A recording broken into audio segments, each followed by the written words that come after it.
hapon mga kahungis. Ito ang mga nagbabagang balita. Viral. Fake news tungkol kina dating Pangulong Rodrigo Duterte at US President Donald Trump ibinasura ng mga eksperto. Peking post na nagsasabing inipat ang petsa ng Malalan noong 2022. Agad pinabulaanan ng COMELEC. Edited photo ni dating Pangulong Duterte na kumakalat sa TikTok, pinabulaanan ng kanyang pamilya. Tama natin mamaya si Kuya Gab para ipaliwanag kung ano nga ba ang dahilan ng fake news at paano ito kumakalat sa social media. Ko si Kahomi Gabriel Shino At ako naman si Kahumi Gabriel Ayan Suba. At ito ang Balitang Totoo, Serbisyong Totoo. Unahin natin ang isang kumakalat na post sa Facebook na nagsasabing suportado raw ni dating US President Donald Trump ang pag-aresto kay dating Pangulong Rodrigo Duterte. Tama ba ito ang di na ipahayag ni Trump sa pumupuri sa leadership ni Duterte on war on drugs? Pero totoo ba ito?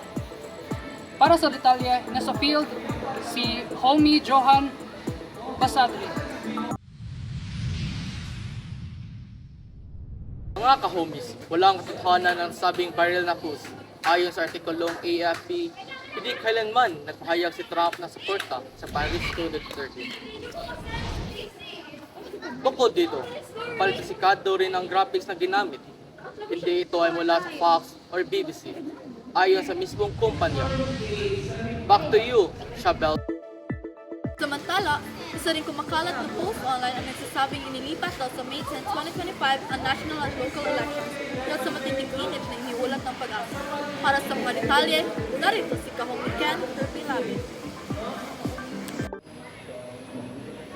Mga kahomies, isang Facebook page na may 5,800 followers ang nag-post ng di umano'y COMELEC anniversary na nagsasabing inilipat ang halalan mula May 10 to May 12.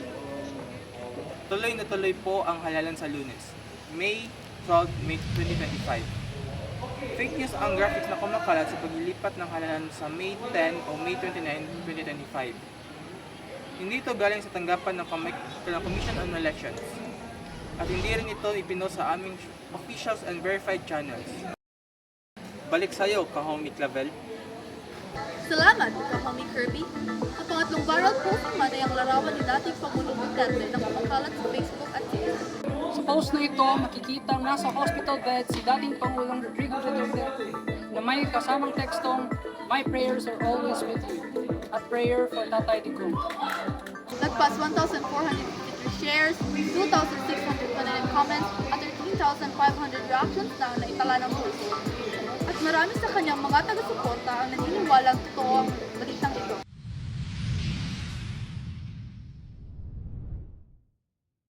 Mga kahumi, hindi totoo ang kumakalat na larawan. Ito ay edited at mali ang interpretasyon ng mga nakakakita nito. Mismong Vice Presidente Sara Duterte ang nagsabi na hindi ito larawan ng kanyang ama sa ospital. Meron po nagpadala sa akin ang photo na mukhang nasa hospital bed si dating Pangulong Rodrigo Duterte at meron siyang hospital tag, Yes. pad sa kamay niya. So hindi po totoo. Yes. Fake news. Yes. Photo na yon. Praise the Lord. Hindi totoo yung photo na yon na malamang edited yung photo na yon. Ibang pasyente, ibang pasyente yun. Inano lang nila yung mukha ni dating Pangulong Duterte. Wala po siya sa hospital.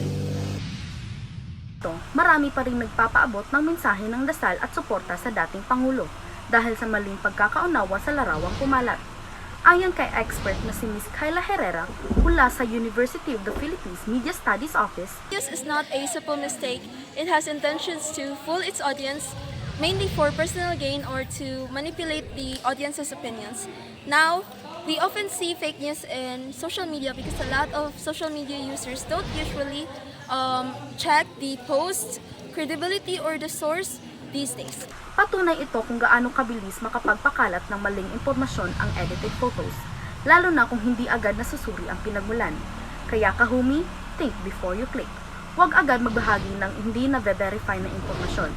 Para sa TV Patrol, Reporter Torres, Balitang Totoo, Serbisyong Totoo.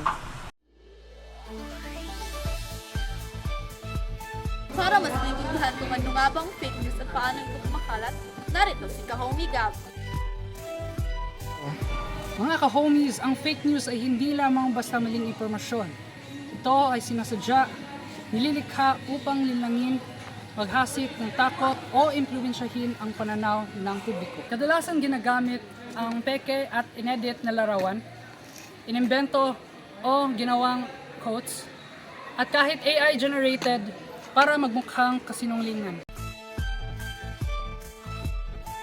Para sa mas ligtas at mas maayos na social media, maging mapanuri at responsable.